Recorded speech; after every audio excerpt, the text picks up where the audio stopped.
почему ребенок скрипит зубами во сне. Значит, причин для этого существует несколько. Одна из самых главных причин – это психическое и физическое перенапряжение. Если ребенок перенапрягается, он будет скрипеть зубами во сне. Следующая причина – это стрессы. Стрессы постоянные, хронические.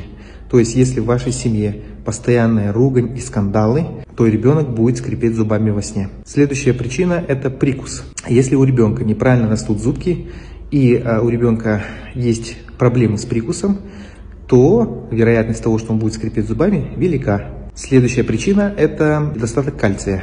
Вот, если есть недостаток кальция в организме, то происходит спазм жевательной мускулатуры, и ребенок будет скрипеть зубами. Если было полезно, подписывайся, ставь лайк и поделись с друзьями.